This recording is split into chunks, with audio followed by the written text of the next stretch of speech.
ಜೈ Hind soldiers. So ಈ ಒಂದು video ಮಾಡೋ ಉದ್ದೇಶ ಏನಪ್ಪ ಅಂತಂದರೆ, ಸೊ ನಿಮ್ಮಲ್ಲಿ ಭಾಳ ಜನರಿಗೆ ಒಂದು ಡೌಟ್ ಐತಿ. ಈ ಒಂದು SHGD ಕೀ ಆನ್ಸರ್ ಬಿಟ್ಟರು, ಬಟ್ ಇನ್ನು ಫಿಸಿಕಲ್ ಲಿಸ್ಟ್ ಆಗಿಬಿಡ್ಲಾಗಿರುತ್ತೆ ಹೇಳಿ ಒಂದು ಡೌಟಲ್ಲಿ ನಿಮ್ಮದು ಫಿಸಿಕಲ್ ತಯಾರಿಯನ್ನು ಮಾಡಾಕತ್ತೀರಿ. ಸೊ ಹಾಗಾಗಿ ಈ ಒಂದು ವಿಡಿಯೋ ಮುಖಾಂತರ ಕ್ಲಾರಿಫೈ ಕೊಡಬೇಕಂತ ವಿಡಿಯೋ ಮಾಡಾಕತ್ತೀನಿ. ಯಾಕಂದ್ರೆ ಸೊ ಹಾಗಾಗಿ ವಿಡಿಯೋನ ಕೊನೆವರೆಗೆ ನೋಡಿರಿ. ನಿಮ್ದೊಂದು ದೊಡ್ಡ ಪ್ರಶ್ನೆನೇ ಈ ಒಂದು ಫಿಸಿಕಲ್ ಲಿಸ್ಟ್ ಬಿಡ್ಲಾಗಿರುತ್ತೆ. ಓಕೆನಾ? ಸೊ ನೋಡಿರಿ, ಪ್ರಿವಿಯಸ್ ಇಯರ್ ಅಂದರೆ 2023, 24 ಮತ್ತು 2025 ಒಳಗೆ ನಿಮ್ದೇನು SHGD ಎಕ್ಸಾಮ್ ಮುಗಿದಾದ್ಮೇಲೆ ಕೀ ಆನ್ಸರ್ ಬಿಟ್ಟರು. ಆ ಕೀ ಆನ್ಸರ್ ಬಿಟ್ಟು ಆದಮೇಲೆ 60, 65, 70 ಡೇಸ್ಗೆ ನಿಮ್ಗೊಂದು ಫಿಸಿಕಲ್ ಲಿಸ್ಟನ್ನು ಬಿಟ್ಟಿದ್ರು. ಓಕೆನಾ? ಸೊ ನಾವು ಬೇಕಾದ್ರೆ ಪ್ರಿವಿಯಸ್ ಇಯರ್ ಡಾಟಾ ತೆಗೆದು ನೋಡ್ಬೋದು. ಸೊ ಹಾಗಾಗಿ ಈ ಸಲನೂ ಕೂಡ ಆ್ಯಸ್ ಯೂಸ್ವಲ್ ಈಗಾಗಲೇ ಒಂದು 60 ದಿನ ಆಗ್ಯಾವ ತರ್ಕೋತೀವಿ. ಇವತ್ತೆಷ್ಟೈತೆ ಡೇಟ್? ಆಗಸ್ಟ್ 21 ಐತಿ. ಓಕೆನಾ? ಸೊ ಹಾಗಾಗಿ ಒಂದು 60-65 ದಿನ ಆಗ್ಯಾವ ತರ್ಕೋತೀವಿ. ಇನ್ನೇನು ಆಲ್ಮೋಸ್ಟ್ ಈ ಮಂತ್ ಎಂಡಿಗೆ ಇವತ್ತಿಲ್ಲ ನಾಳೆ ಈ ಥರನಾಗಿ ಫಿಸಿಕಲ್ ಲಿಸ್ಟ್ ಬರೋದು ಸಾಧ್ಯತೆಗಳು ಭಾಳ ಅದಾವೆ. ಓಕೆನಾ? ಸೊ ಹಾಗಾಗಿ ನಿಮ್ಮ ಫಿಸಿಕಲ್ ತಯಾರಿಯನ್ನು ಚುರುಕು ಮಾಡ್ಕೊಳ್ಳಿ. ಯಾರು 70, 75 ಮಾಡಿರಲ್ಲ ಫಿಸಿಕಲ್ನ ಮಾಡಿರಿ.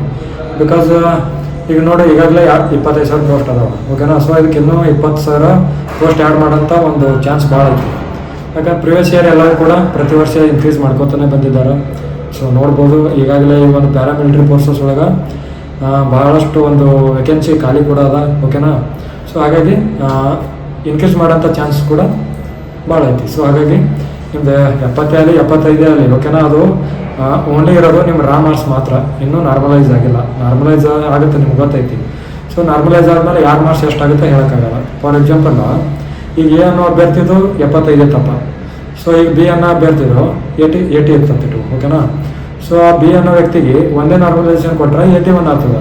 ಅದೇ ಥರನಾಗಿ ಎ ಅನ್ನುವಂಥ ವ್ಯಕ್ತಿಗೆ 7 ಮಾರ್ಕ್ಸ್ ಏನಾದರೂ ನಾರ್ಮಲೈಸ್ ಕೊಟ್ಟರೆ 82 ಆಗ್ತದೆ. ಸೊ ಹಾಗಾಗಿ ನೀವು ಕೇರ್ಲೆಸ್ ಮಾಡಬೇಡ್ರಿ. ಇನ್ನೂ ನಾರ್ಮಲೈಸ್ ಆಗೋದು ಒಂದು ಬಾಕಿ ಐತಿ. ಅದರಲ್ಲಿ ನಿಮ್ಮ ಲಕ್ ಕೂಡ ಒಂದು ಇರ್ತದೆ, ಲಕ್ ಬದಲಾಗುವಂಥ ಚಾನ್ಸ್ ಕೂಡ ಇರ್ತದೆ. ಸೊ ಹಾಗಾಗಿ ಒಂದು ನಿಮ್ಮ ಮೇಲೆ ನಿಮ್ಗೆ ಬಿಲೀವ್ ಇರಲಿ. ಆ ಒಂದು ಬಿಲೀವನ್ನು ಇಟ್ಕೊಂಡು ಫಿಸಿಕಲನ್ನು ಮಾಡಿ ನೋಡಿರಿ. ಸರ್, ಈಗ 5 ಕಿಲೋಮೀಟ್ರ್ 24 ನಿಮಿಷ ನೀವೇನಾದರೂ ರನ್ನಿಂಗ್ ಮಾಡೋದು ತುಂಬ ಹೆವಿ ಕಷ್ಟ ಅದು. ಸೊ ಈಗಾಗಲೇ ರನ್ನಿಂಗ್ ಫೇಲಾಗಿ ಬಂದಿರ್ತಾರೆ, ನಿಮ್ಮ ಯಾರಾದರೂ ಸ್ನೇಹಿತರು ಇರ್ತಾರೆ, ಅವ್ರಿಗೆ ಬೇಕಾದ್ರೆ ಕೇಳಿರಿ. ಎವ್ರಿ ಸೆಕೆಂಡ್ ಒಳಗೆ ಫೇಲ್ ಆಗಿರ್ತಾರೆ. ಸೊ ಅದ್ರದ್ದು ಒಂದು ನೋವು ಏನಾದ್ರು ಫೇಲ್ ಆದವ್ರಿಗೆ ಮಾತ್ರ ಗೊತ್ತಾ. ಸೊ ಹಾಗಾಗಿ ಅದಕ್ಕೆ ನೀವು ಅವಕಾಶ ಮಾಡಿಕೊಡೋಕೆ ಹೋಗಬೇಡ್ರಿ. ಸೊ ಹಾಗಾಗಿ ಫಿಸಿಕಲನ್ನು ಮಾಡಿರಿ. ಅದ್ರ ಜೊತೆಯಲ್ಲಿ ಈಗ ಇದೇ ವರ್ಷ ಅಂದರೆ 2026 ಕ್ಯಾಲೆಂಡರ್ ಕೂಡ ಬಿಟ್ಟರೆ, ಹೌದಲ್ಲ, ಸೆಪ್ಟೆಂಬರ್ ಒಳಗೆ ಈ ನಿಮ್ಮ SHGD ನೋಟಿಫಿಕೇಶನ್ ಕೂಡ ಆಗುತ್ತೆ. ಓಕೆನಾ? ಸೊ ಹಾಗಾಗಿ ಸ್ಟಡಿ ಕೂಡ ಕಂಟಿನ್ಯೂ ಮಾಡಿರಿ. ಅದ್ರ ಜೊತೆಲಿ ಇನ್ನೊಂದು ನೀವು ಡೌಟಲ್ಲಿ ಇದ್ರಿ, ಈಗ ಅಗ್ನಿವೀರದವ್ರಿಗೆ 50% ಕೊಡ್ತಾರಾ, 50% ಕೊಟ್ಟರೆ ನಮಗೆಲ್ಲಿ ಪೋಸ್ಟ್ ಉಳಿತಾವತ್ತು, ಈ ಥರ ಒಂಥರ ನಿಮ್ಮದು ಮೈಂಡ್ಸೆಟ್ ಒಳಗಿದ್ರಿ. ನೋಡಿರಿ, ನಾನು ಈಗೇನು ಹಾವೇರಿಯಲ್ಲಿ ಅಂದರೆ ಫಸ್ಟ್ ಅಗ್ನಿವೀರದವ್ರಿಗೆ 4 ವರ್ಷ ಇರ್ತದೆ. 4 ವರ್ಷ ಆದಮೇಲೆ ರಿಟೈರ್ಡ್ ಆಗ್ತದೆ. ಓಕೆನಾ? ಸೊ ಅಗ್ನಿವೀರ ಹೋದಂಥ ಅಭ್ಯರ್ಥಿಗಳು ಈಗೇನು ರಿಟೈರ್ಡ್ ಆಗ್ತಾರೆ ಅಂತೇಳಿ ಅಂತಾರಲ್ಲ, ಆ ಅಭ್ಯರ್ಥಿಗಳಿಗೆ ನಾನು ಪರ್ಸ್ನಲಾಗಿ ಕಾಲ್ ಮಾಡ್ಕೊಂಡು, ನಮ್ಮ ಹುಡುಗರು ಅದಾರ, ಸೊ ಅವರಿಗೆಲ್ಲ ಕಾಲ್ ಮಾಡ್ಕೊಂಡು ಕೇಳಿದಾಗ ಅವರು ಈ ಸೆಪ್ಟೆಂಬರ್ ಒಳಗೆ ಬರಲ್ಲ ಅಂತವ್ರು. ಅಂದರೆ ರಿಟೈರ್ಡ್ ಆಗಿ ಬರಲ್ಲ ಅವರು, ಅವರೇ ಹೋಗಿ ಬರ್ತಾರೆ. ಹತ್ತತ್ರ ನವಂಬರ್, ಡಿಸೆಂಬರ್ ಅಂತ ಈ ಥರನಾಗಿ ಅಂತಾರೆ. ಸೊ ಅವ್ರು ನವಂಬರ್, ಡಿಸೆಂಬರ್ ಬಂದ್ರಂದ್ರೆ ಈ 2026 ಸೆಪ್ಟೆಂಬರ್ ಒಳಗೆ ನೋಟಿಫಿಕೇಶನ್ ಆಗುತ್ತಲ್ಲ, ಅದಕ್ಕೆ ಅವರಿಗೆ ಆಲ್ಮೋಸ್ಟ್ ಆ ಒಂದು ಏನು ರಿಸರ್ವೇಷನ್ ಸಿಗಲ್ಲ. ಯಾಕಂದ್ರೆ ಅವರೇ ರಿಟೈರ್ಡ್ ಆಗಿ ಬಂದಿಲ್ಲ ಅಂದ್ರೆ ಈ ರಿಸರ್ವೇಷನ್ ಹೆಂಗೆ ಕೊಡ್ತಾರೆ, ಹೌದಲ್ಲ. ಸೊ 100% ಏನು ಇರ್ತದಲ್ಲ, ಎಲ್ಲವೂ ಕೂಡ ನಿಮಗೆ ಇರ್ತದೆ. ಸೊ ಒಂದು ಹೋಗಿ ಬಿಟ್ಕೊಳ್ಳಿ, ನೋಡೋಣ ಅದ್ರ ಬಗ್ಗೆ ಎಲ್ಲವೂ ಕೂಡ. ಇನ್ನೊಂದು 15-20 ದಿನದಾಗ ಎಲ್ಲವೂ ಕೂಡ ಒಂದು ನೋಟಿಫಿಕೇಶನ್ ಬರ್ತದೆ, ಅದ್ರ ಕುರಿತ ಡೀಟೇಲ್ ವಿಡಿಯೋ ಮಾಡಿ ಹಾಕ್ತೀನಿ. ಸೊ ಇದೊಂದು ಹೋಪ್ ಐತಿ. ಓಕೆನಾ? ಸೊ ಅವರು ಸೆಪ್ಟೆಂಬರ್, ಡಿಸೆಂಬರ್ ಒಳಗೆ ಬಂದ್ರೆ ಈ ಒಂದು ರಿಸರ್ವ್ ಅವರಿಗೆ ಅವೈಲೇಬಲ್ ಆಗಲ್ಲ. ಇದಕ್ಕೆ ಮಾತ್ರ ಮತ್ತು ನೆಕ್ಸ್ಟ್ ಆಗ್ಬೋದು. ಓಕೆನಾ? ಈ ಸೆಪ್ಟೆಂಬರ್ ಒಳಗೆ ಬರ್ತಿದ್ರಂದ್ರೆ ಅವ್ರು ಬಂದಾದ್ಮೇಲೆ ನೋಟಿಫಿಕೇಶನ್ ಏನಾದರೂ ಮಾಡಿದ್ರಂದ್ರೆ ಅವರಿಗೆ 50% ಖಂಡಿತವಾಗಿ ರಿಸರ್ವೇಷನ್ನ ಕೊಡ್ತಾರೆ. ಓಕೆ? ಸೊ ಡೌಟ್ ಇಟ್ಕೋಬೇಡ್ರಿ. ಇದೊಂದು ಡೌಟ್ ಕ್ಲಿಯರ್ ಆಯ್ತು ಅಂತ ಅನ್ಕೋತೀನಿ. ಅದ್ರ ಜೊತೆಯಲ್ಲಿ ನೋಡಿರಿ, ನಿಮ್ಮದು SHGD ನೋಟಿಫಿಕೇಶನ್ ಆಗ್ತದೆ ಅಂತಿದೆ. ಸೊ ಆ SHGD ಸಂಬಂಧಪಟ್ಟಂತೆ ಮ್ಯಾಥ್ಸ್ ಕ್ಲಾಸ್ ಆಗಿರ್ಬೋದು, ಇಂಗ್ಲೀಷ್ ಗ್ರಾಮರ್ ಕ್ಲಾಸ್ ಆಗಿರ್ಬೋದು, ಎಲ್ಲವೂ ಕೂಡ ಏನೋ ₹1 ತೊಗೊಳಲ್ಲ ನಿಮ್ಮ ಕಡೆ ಅಂತ. ಎಲ್ಲವೂ ಕೂಡ ಫ್ರೀಯಾಗಿ ಈ ನಮ್ಮ ಯೂಟ್ಯೂಬ್ ಚಾನಲಲ್ಲಿ ಪ್ರೊವೈಡನ್ನು ಮಾಡ್ತೇವೆ. ಸೊ ಅದ್ರದ್ದು ಯೂಸ್ಫುಲ್ಲನ್ನು ತೊಗೊಳ್ಳಿ. ಯೂಸ್ಫುಲ್ ತೊಗೋಬೇಕಂದ್ರೆ ನೀವು ನಮ್ಮ ಚಾನಲ್ ಸಬ್ಸ್ಕ್ರೈಬ್ ಆಗಬೇಕು. ಸಬ್ಸ್ಕ್ರೈಬ್ ಆದರೆ ನಾವು ಹಾಕಿದ ವಿಡಿಯೋ ಬರ್ತದೆ, ಆಟೋಮೆಟಿಕ್ಕಾಗಿ ನೀವು ಆ ವಿಡಿಯೋನ ವೀಕ್ಷಿಸ್ಬೋದು. ಸೊ ಹಾಗಾಗಿ ನಮ್ಮ ಚಾನಲ್ನ ಸಬ್ಸ್ಕ್ರೈಬ್ ಮಾಡ್ಕೊಳ್ಳಿ. ನಿಮ್ಮ SHGD ಓದುವಂಥ ಅಥವಾ ಯಾರಾದರೂ ಫ್ಯಾಮಿಲಿ ಮೆಂಬರ್ಸ್ ಇರಲಿ, ಎಲ್ಲರಿಗೂ ಕೂಡ ಈ ಒಂದು ಚಾನಲ್ನ ಸಬ್ಸ್ಕ್ರೈಬ್ ಮಾಡೋಕ್ಕೆ ಹೇಳ್ರಿ. ಸೊ ನಮ್ಮ ಚಾನಲ್ ಬಗ್ಗೆ ಅವ್ರಿಗೆ ಕೂಡ ಅರಿವು ಮೂಡಿಸ್ರಿ. ಓಕೆನಾ? ಸೊ ಇಷ್ಟ ಆದರೆ ಲೈಕ್ ಮಾಡ್ಬೋದು.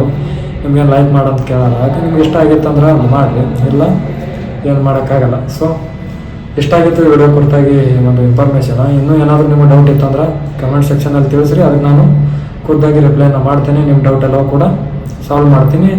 ಒಂದು ವೇಳೆ ಆ ಒಂದು ವಿಷಯದ ಕುರಿತು ಇನ್ನೊಂದು ಏನಾದರೂ ವಿಡಿಯೋ ಮಾಡೋದಿತ್ತಂದರೆ ಡೆಫಿನೆಟ್ಲಿ ನಾನು 100% ಆಗಿ ವಿಡಿಯೋನ ಮಾಡ್ತೀನಿ ಅಂತ ಹೇಳ್ತೀನಿ. ಸೊ ಹಾಗಾಗಿ ಈ ಒಂದು ಫಿಸಿಕಲ್ ಲಿಸ್ಟ್ ನೋಡಿರಿ ಆಲ್ಮೋಸ್ಟ್ ಬರ್ತೈತಿ. ಒಟ್ಟು ನೆಗ್ಲಿಜೆನ್ಸಿ ಮಾಡೋಕೆ ಹೋಗಬೇಡಿ. ನೀವು ಫಿಸಿಕಲ್ ತಯಾರಿಯಲ್ಲಿ ಇರ್ರಿ. ನಿಮ್ಮ ಏನಾದರೂ ಡಾಕ್ಯುಮೆಂಟ್ ಇರಲಿಲ್ಲ ಅಂದ್ರೆ ಡೊಮೆನ್ಷನಲ್ ಆಗಿರ್ಬೋದು, ರೆಸಿಡೆನ್ಷಿಯಲ್ ಆಗಿರ್ಬೋದು, ಮತ್ತು ನಿಮ್ಮ ಕಾಸ್ಟ್ OBC ಅಥವಾ EWS SC ST ಈ ಥರನಾಗಿ ನಿಮ್ಮ ಕಾಸ್ಟ್ ಸರ್ಟಿಫಿಕೇಟ್ ಆಗಿರ್ಬೋದು. ಅದೇ ಥರನಾಗಿ ನಿಮ್ಮ SSLC ಅಂಕಪಟ್ಟಿ ಏನೈತೆ ನೋಡು, ಅದರಲ್ಲೇ ನಿಮ್ಮ ಡೇಟ್ ಆಫ್ ಬರ್ತ್ ಮತ್ತು ಹೆಸರು, ತಂದೆ ತಾಯಿ ಹೆಸರು ಏನಿರ್ತಾವೆ ನೋಡು, ಎಲ್ಲವೂ ಕೂಡ ಈ ಕೆಳಗಿಂದ ಇಷ್ಟು ಹೊತ್ತಕ ನಾನು ಏನು ಡಾಕ್ಯುಮೆಂಟ್ ಹೇಳಿದೆಯಲ್ಲ ಅದ್ರಾಗ ಕರೆಕ್ಟಾಗಿ ಸ್ಪೆಲ್ಲಿಂಗ್ ಅದು ಎಲ್ಲ ಒಂದು ಕ್ಲಾರಿಫೈನ ಮಾಡ್ಕೊಳ್ಳಿ. ಎಲ್ಲವೂ ಕೂಡ ನಿಮ್ಮ ಡಾಕ್ಯುಮೆಂಟ ರೆಡಿ ಇಟ್ಕೊಳ್ಳಿ. ಫಿಸಿಕಲ್ ಲಿಸ್ಟ್ ಬಿಟ್ಟು ಆದಮೇಲೆ ನೀವು ಈ ಕಡೆ ಫಿಸಿಕಲ್ ಮಾಡಬೇಕು, ಡಾಕ್ಯುಮೆಂಟ್ ತೊಗೋಬೇಕು, ಈ ಥರನಾಗಿ ಗೊಂದಲದಲ್ಲಿ ಇರ್ತೀರಿ. ಸೊ ಹಾಗಾಗಿ ಈಗ ಒಂದು ಒಳ್ಳೆ ಅವಕಾಶ ಐತಿ. 70 ಮಾಡಿದವ್ರು ಎಲ್ಲರೂ ಕೂಡ ಡಾಕ್ಯುಮೆಂಟ್ ತೆಗೆಸ್ಕೊಂಡು ಇಟ್ಕೋರಿ. ಒಂದು ವೇಳೆ ನಮ್ದು ಈ ಸಲ ಫಿಸಿಕಲ್ ಬರಲಿಲ್ಲ, ಮುಂದಿನ ಸಲ ಬರ್ತದೆ. ಓಕೆ, ಲಾಸ್ ಅಂತೂ ಆಗಲ್ಲ. ಸೊ ಹಾಗಾಗಿ ತೆಗೆಸ್ಕೊಂಡು ಇಟ್ಕೋರಿ. ಆಲ್ಮೋಸ್ಟ್ ಎಲ್ಲವೂ ಕೂಡ ಹೇಳಿ ಅನ್ಕೋತೀನಿ. ಸೊ ನಿಮ್ಮಲ್ಲಿ ನಿಮ್ಗೊಂದು ನಂಬಿಕೆ ಇರಲಿ. ಅದ್ರ ಜೊತೆಲಿ ನಿಮ್ಗೆ ಹಾರ್ಡ್ ವರ್ಕ್ ಏನಾದರೂ ಇತ್ತಂದರೆ ಡೆಫಿನೆಟ್ಲಿ ಈ ಒಂದು ಹುದ್ದೆನ ಪಡ್ಕೋಬೋದು ಅಂತ ಹೇಳ್ತಾ ಮುಂದಿನ ವಿಡಿಯೋದಲ್ಲಿ ಸಿಗೋವರೆಗೂ ಧನ್ಯವಾದ.